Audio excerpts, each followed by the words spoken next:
नमस्कार. मयुरीज किचन रेसिपीमध्ये आपल्या सर्वांचे खूप खूप स्वागत आहे. आज आपण मस्त चटपटीत असं कैरीचं पन्हं बनवणार आहोत. हे पन्हं अगदी कमी साहित्यामध्ये पटकन टेस्टी असं तयार होतं. ह्या उन्हाळ्यामध्ये तुम्ही नक्की ट्राय करून बघा. आणि तुम्हाला माझी एक छोटीशी रिक्वेस्ट होती. तुम्हाला जर आपल्या चॅनेलवरच्या रेसिपीज आवडत असतील तर प्लीज चॅनेलला सबस्क्राईब करा. त्याचबरोबर बेल आयकॉन प्रेस करा, म्हणजे तुम्हाला नवीन नवीन रेसिपीचे अपडेट मिळतील. चला तर मग रेसिपीला सुरुवात करूया. पन्हं बनवण्यासाठी इथे मी 2 कैऱ्या घेतलेल्या आहेत. या कैऱ्यांवरची साल आपल्याला अशा पद्धतीने काढून घ्यायची आहे. साल काढून या कुकरमध्ये ठेवून त्यामध्ये 1 ग्लासभर पाणी ठेवायचं आहे आणि कुकरचं झाकण लावून याच्या 3 ते 4 शिट्ट्या करून घ्यायच्या आहेत. तुम्ही कैऱ्या डायरेक्ट कुकरमध्ये न शिजवता पातेल्यामध्ये शिजवलात तरी देखील चालेल. आता याच्या मी 3-4 शिट्ट्या करून घेते. आणि हो, कैरी शिजवून घेण्या अगोदर त्याचा वरचा चिकाचा देठ असतो तो नक्की काढून घ्या. कुकरच्या शिट्ट्या झाल्यानंतर 1 वाटीभर गर मी काढून घेतलेला आहे. तुम्ही पाहू शकता. कोय बाजूला करून हा गर आपल्याला काढून घ्यायचा आहे. हा 1 वाटी गर झालेला आहे. त्याच वाटीने मी इथे 1 वाटी गूळ घेतलेला आहे. तुमच्या आवडीप्रमाणे गूळ तुम्ही कमी जास्त करू शकता. कैरी जर आंबट असेल तर गुळाचं प्रमाण थोडंसं वाढवलं तरीसुद्धा चालेल. आता मिक्सरच्या भांड्यामध्ये आपल्याला हा काढून घेतलेला गर घालून घ्यायचा आहे. ही प्रक्रिया तुम्ही मिक्सरमधून न करता एका गाळणीमधून गाळून केलीत तरी देखील चालेल.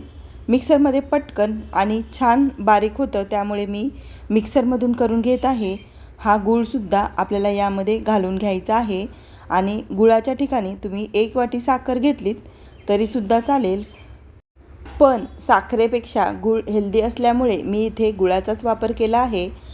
आता यामध्ये आपण अर्धा चमचा वेलची पावडर घालून घेऊयात.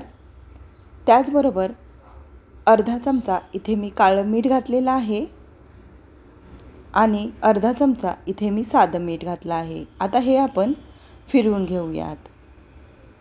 हे पहा, मस्त असं इथे आपलं पन्हं तयार झालेलं आहे.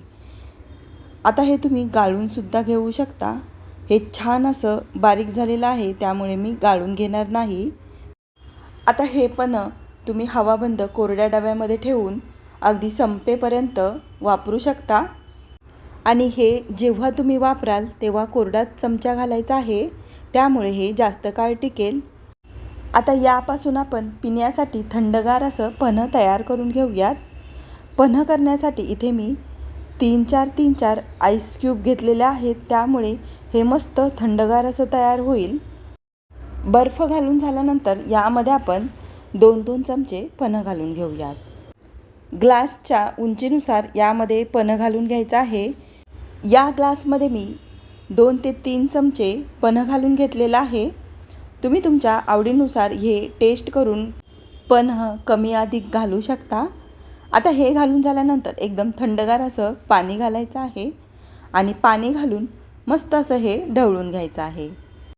मस्त चटपटीत अशी ही पन्ह्याची रेसिपी आहे. कैरी दिसली तर नक्की लगेचच करून बघा.